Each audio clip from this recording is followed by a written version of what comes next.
Here's the flat Earth map that you all seem to agree upon. Anyone with half a brain can immediately tell that this does not correlate with reality, but for those with an even smaller fraction, let's do a few things to prove it. For example, make a scale. You know, a scale? It's that thing on maps that tells you how far away things are from each other. Okay, he says this is the flat Earth map that everyone agrees upon, and then says anyone with half of a brain can tell that this doesn't correlate with reality. So let's just take a look and see who correlates with this map being reality. Okay, here's the Hammond's Air Age map from 1943. All those little red lines you see are all the flight patterns from 1943. And here we have the American School of the Air map from 1947. All those little red lines are all the flight patterns from that year. And here we have another Air Age map with the flight patterns on it from 1950. And here we have the United Nations logo with the same map.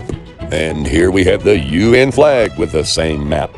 And here we have the United Nations General Assembly Hall with the same map on the wall in the background. And the Meteorological Organization, International Maritime Organization, even the World Health Organization. They all have this map in their logo. And I could go on, but the point is all these organizations and government agencies seem to correlate with this map as reality. And I would say that we all agree that these agencies and organizations are a lot smarter and a lot more important than this guy. And that alone debunks his comment of the map correlating with reality. Now let's move on. For example, make a scale. You know, a scale? It's that thing on maps that tells you how far away things are from each other. Look at this map. There's a scale. You can pick two cities and determine the approximate distance between them. Then you can drive your car from one to another and verify that it is the correct distance. Now back to your little map. Okay, now he's talking about using a scale on a real map for distances. Now, any professor knows that any world map is not correct at all. For instance, check this out. You're telling me that Germany isn't where we think it is? Nothing's where you think it is. That's because maps are lying to you. Are you saying the map is wrong? Oh dear, yes. It's just a common belief that maps are absolute, conclusive, and indisputable. People tend to believe maps because by and large they work for them. They are accepted as fact. We see over time, we start to accept as true, even though it might not really be true, or it's just a representation of the Earth. There is, of course, the possibility that the information on a map, might be fudged. That has happened. Generation after generation of cartographers have designed maps presenting the world as something it's not. In fact, some cartographers have used maps as tools of propaganda. Not all maps, however, were created to steal land or to control an industry. The German cartographer, Mercator, originally designed this map in 1569 as a navigational tool for European sailors. The map enlarges areas at the poles to create straight lines of constant bearing or geographic direction. But why would seemingly loyal and dutiful maps want to betray us? It all comes down to dimensions. A three-dimensional globe cannot accurately be portrayed by a rectangular two-dimensional map. In other words, you can't square a circle. Geographers have always struggled with the challenge of representing our spherical world on a flat paper. So you can't wrap a globe in paper because you get wrinkles and overlap, and it just doesn't work right. With every projection you make, I would suggest you replace the word projection with the word distortion, because that's what it is. You're distorting everything. Mercator projection has fostered European imperialist attitudes for centuries and created an ethnic bias against the third world. And so the whole world was Eurocentric and Eurocentric focused in a way at that time. And so we've just continued with those representations. Map makers continue to take liberties today. Just ask New Zealand. The next great conspiracy. New Zealand is disappearing off world maps. It may be silly, but New Zealand spearheaded a tourism campaign to have the country return to world maps. Turns out, cartographers and artists around the globe had made a practice of excluding it. New Zealand, where the bloody hell are you? Seemingly germane, the practice appears to have created a crisis within New Zealand's national psyche. There are entire groups dedicated to calling out these oversights, not to mention similar groups for Madagascar, Denmark, and the Caribbean. So, like I said, any professor knows that world maps are wrong. I mean, even 8-year-old kids know this. The world map is wrong. Okay, so we've either established that this guy is lying to you by telling you to use a world map, which is not correct in the first place, or he's just dumb enough that he doesn't know that. Anyways, let's move on. Where's the scale here? Why do you never include one? Is it because it's impossible? Yes, that is exactly why. And if you disagree, here's your challenge. Pick some distance on this map, a centimeter, an inch, whatever. Tell me the distance it corresponds to in reality. Then pick some cities and use your scale to estimate the distances between them. Pick two on the same continent. Pick two on different continents. Use it to tell me how wide this inappropriately enormous ocean is. Use it to tell me literally anything about the distances between literally anything. When you can't do it and your numbers do not correlate with reality in the slightest, recall that this map does it just fine, and then admit that your map is stupid. Okay, once again, we have the little angry teenage girl. Just admit that your map is stupid. Not to mention the fact that he's trying to deceive you by showing you a computer-generated image of a flat Earth map instead of a real flat Earth map. And take a listen to what he said here. Where's the scale here? Why do you never include one? Is it because it's impossible? No, dumb Dave, it's not because it's impossible. It's because you are showing a computer-generated image of a flat Earth map instead of a real flat Earth map, which does have a scale on it, as you can see here, with the Gleason's New Standard Map of the World 1892, which says scientifically and practically correct as it is. But if you'll go right down here to the bottom of the map right here, you see what this is right here? This is called a scale. Okay, this is how you measure distance, dumb Dave. Now, when he tells you guys this, he knows you're not going to investigate it. That's why he's getting away with telling you this. But as you can see here, the upper portion of this scale shows the relations that English or land miles sustain to nautical or sea miles, sometimes called geographical. The lower half shows minutes and degrees of the arc as compared to sun time by laying a straight edge across the scale. It shows the relations of all the divisions. Now, what's that say right there, Dumb Dave? It says scale. Okay, so quit telling people that flat earth maps do not have a scale. Now, being that you know this map has a scale, you go buy this map and you cut the scales out and pin them in the middle and measure any distance you want to on this flat earth map, and you will debunk your own challenge. And you can learn how to use it like real professors, navigators, and scientists learned to do in 1892 with this map. Anyways, let's let Dumb Dave finish what he's got to say about his challenge number 1. Your complete inability to make any kind of remotely legitimate map single-handedly proves the Earth isn't flat. But let's continue just for fun. Number 2. Okay, let me hear that part one more time. Your complete inability to make any kind of remotely legitimate map single-handedly proves the Earth isn't flat. But let's continue just for fun. Okay, let's finish debunking the rest of his first challenge, which is he's stating here there is no legit flat Earth map, which means the Earth is not flat. But Dumb Dave, I just showed you a real flat Earth map. Now let me prove it to you. Okay, as you can see, this is the Gleason's new standard map of the world. It says scientifically and practically correct as it is. Nowhere on this map does it say that this is a projection map of a globe. But you know what it does say?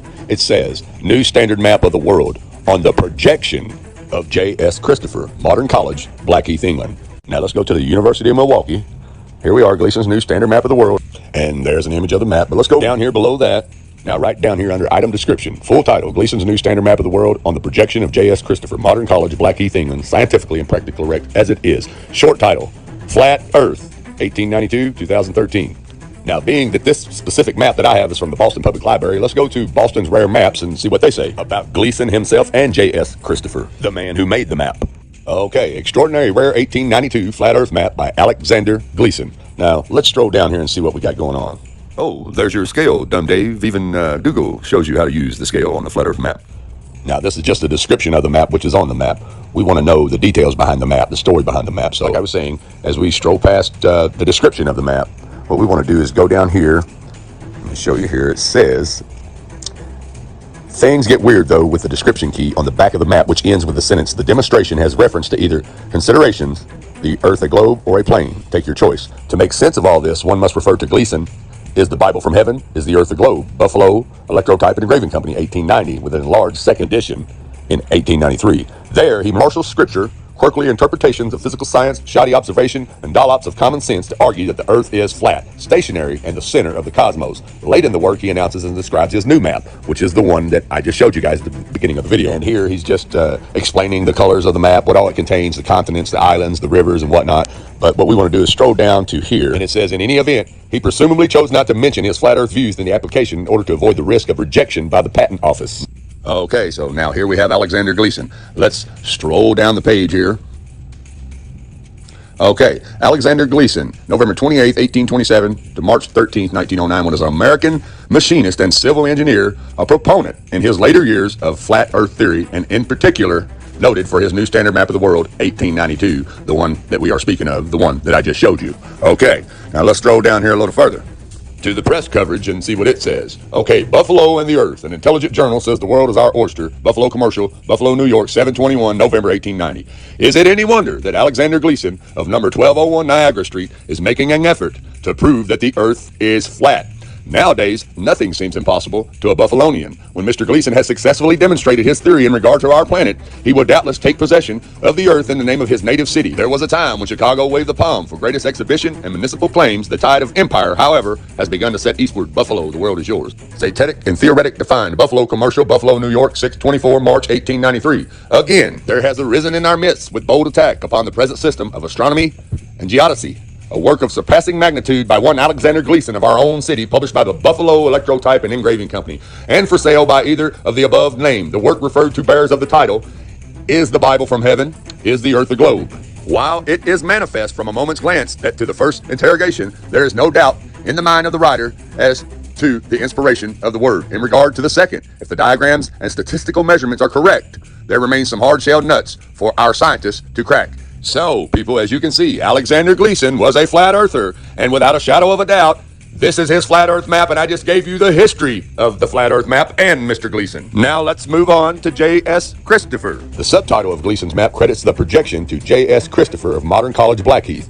Okay, now let's scroll down and see about Christopher. It says he was born 1805 in Dartmouth, Devon, was a merchant active in the East, blah, blah, blah, blah, blah. Now, at some time in life, Christopher got hooked on Samuel Burley Rowbotham's Zetetic Astronomy. Now, if you're not familiar with who Samuel Burley Rowbotham is, he wrote a book in 1864 called Earth Not a Globe.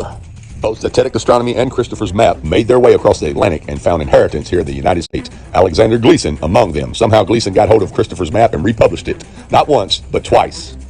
And if you look a little further down, it says Gleason's 1885 flat earth map is so rare that only images I find are reproductions, such as this one on eBay. His second map of 1892 offered here is almost equally rare. So now that we have established that this is a map of a flat earth, through detailed research that I just showed you, and showed you how Alexander Gleason and J.S. Christopher are both flat earthers, and this is their flat earth map. And even the pretty lady here on the news will tell you it's not a projection map of the globe, it's a flat earth map with the North Pole in the center and the ice walls holding everything in. Check it out. The curving horizon, the sloping sea level, the spin of the Earth. Unless you can see these phenomena with your own eyes, they may not be true. Unlike what we've been told in school, the Earth looks like a snow globe, round but not sphere. The North Pole is at the center of most flat Earth maps, with the ice of Antarctica holding everything in. You see, even the news lady knows that this is a flat earth map. Anyways, we have debunked Professor Dumdave's #1 challenge.